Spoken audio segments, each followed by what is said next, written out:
Grinder से रेता पत्नी का गला, डॉक्टर ने बच्चों के सिर पर किए हथौड़े से वार, रूह कंपा देने वाला था मंजर।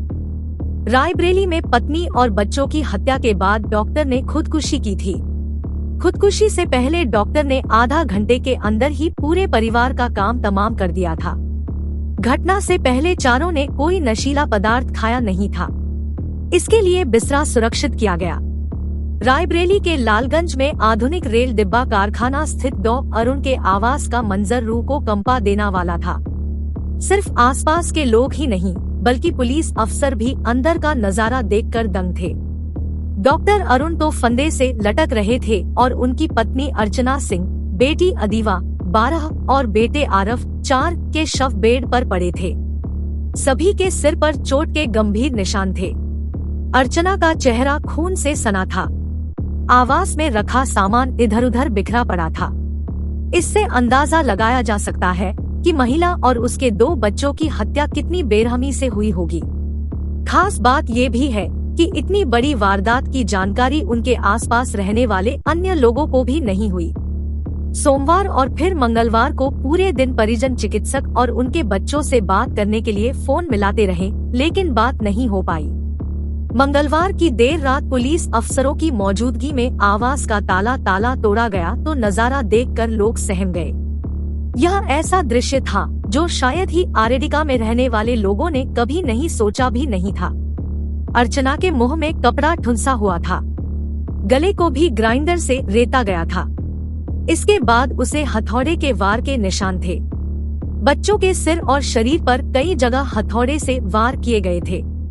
उसके शरीर पर कई जगह चाकू से भी गोदा गया था। डॉक्टर के हाथ की ग्राइंडर से नसें कटी थी। उसके हाथ में वीगो भी लगा हुआ मिला। इससे अनुमान लगाया जा रहा है कि दीमक मारने वाली दवा भी शरीर में चढ़ाने की कोशिश की गई। माना जा रहा है कि किसी भी तरह सफल न होने पर अंत में कुर्सी के जरिए चिकित्सक ने फांसी लगाकर खुदकुशी कर ली होगी।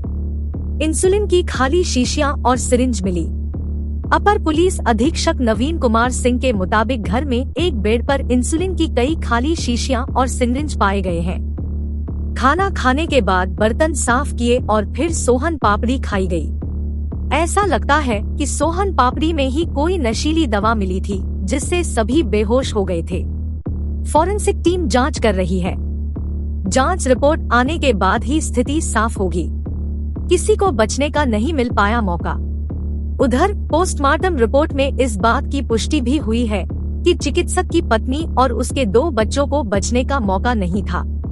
यह तभी संभव है जब उन्हें बेहोश किया जाए। बेड पर जो जहां था वह वहां पड़ा था।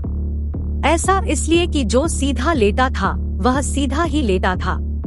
यदि पत्नी या फिर बच्चे होश में होते तो वह भागकर बचने और शोरगुल मचाकर लोगों को मदद के लिए बुलाते, लेकिन ऐसा बिल्कुल नहीं हुआ। इससे जाहिर होता है कि मारने से पहले पत्नी और बच्चों को कोई नशीला पदार्थ खिलाया गया था। सभी पहलुओं की हो रही जांच हिंसक प्रवृत्ति के थे डॉक्टर। आरेडिका में डॉक्टर और उनकी पत्नी 2 बच्चों की मौत की तहकीकात करने के लिए आईजी लखनऊ रेंज तरुण गाबा बुधवार को घटनास्थल पर पहुंचे। उन्होंने घटनास्थल का बारीकी से जांच की। साथ ही पुलिस अफसरों से पूरे घटनाक्रम की जानकारी ली। मीडिया से बातचीत में आईजी ने कहा कि पुलिस घटना के सभी पहलुओं पर जांच कर रही है। पता चला है कि डॉक्टर कुछ हिंसक प्रवृत्ति के थे। पुलिस सभी पहलुओं पर छानबीन कर रही है। दंपति और बच्ची की एक साथ जली चिताएं, बच्चे को दफनाया गया। आरेडिका में तैनात डॉ अरुण, उसकी पत्नी अर्चना, बेटी अदीवा और आरफ का बुधवार की देर शाम डलमऊ के श्मशान गंगा घाट पर अंतिम संस्कार हुआ। इस दौरान डॉ अरुण, उसकी पत्नी, बच्ची की चिताएं एक साथ जली तो वहां मौजूद परिजन रो पड़े।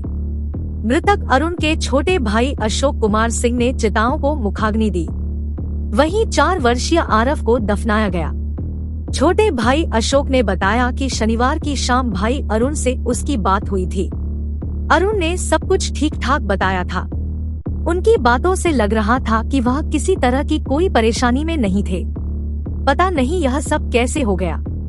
अंतिम संस्कार के दौरान श्मशान घाट पर लालगंज पुलिस भी तैनात रही।